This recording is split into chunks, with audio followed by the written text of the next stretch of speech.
Okay, the next vintage TV we're taking a look at is this Coronado 12-inch black and white portable set.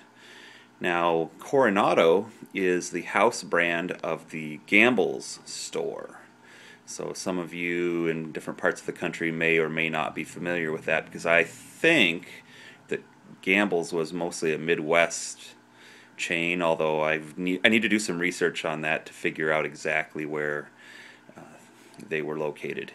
Anyway, the set is kind of a wonderful green color, which does state that it's right out of the late 60s, early 70s.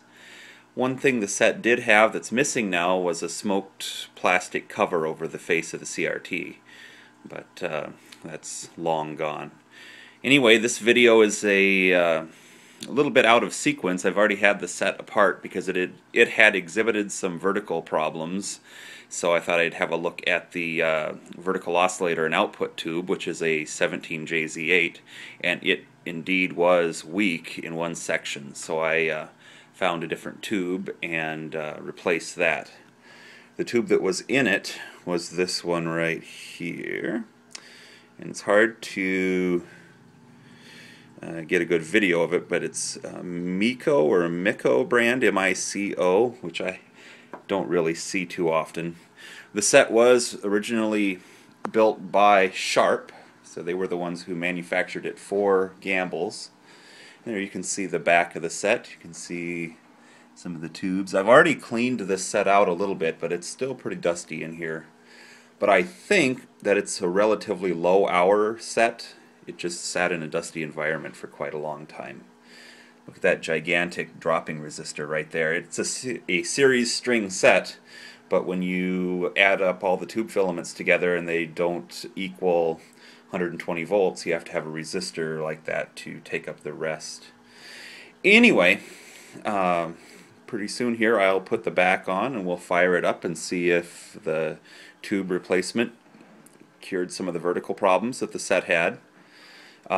If not, then it's probably a out of tolerance resistor or a bad capacitor in the vertical section. Who knows? Didn't really feel like diving into that today. I just thought I'd quickly replace the tube. And while I had the set open, I tested the rest of the tubes, and everything else is good. So, here in just a second, we will put it back together and fire it up.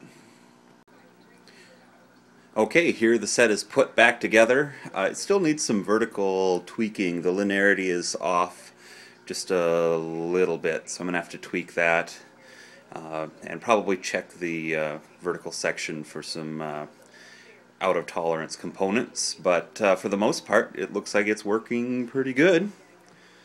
So, the picture isn't that distorted. Anyway, here's a look at the back. Right there. You can see some of the tubes inside glowing. There's your label tag that talks about Coronado and the Gamble's stores. So, Gamble's, Skogmo, based out of Minneapolis. Anyway, it's a pretty cool set. It's a nice carry handle here in that retro green color. So it looks like it's on the road to recovery, and it'll be a nice little portable set to have in the collection. Thanks for watching this video.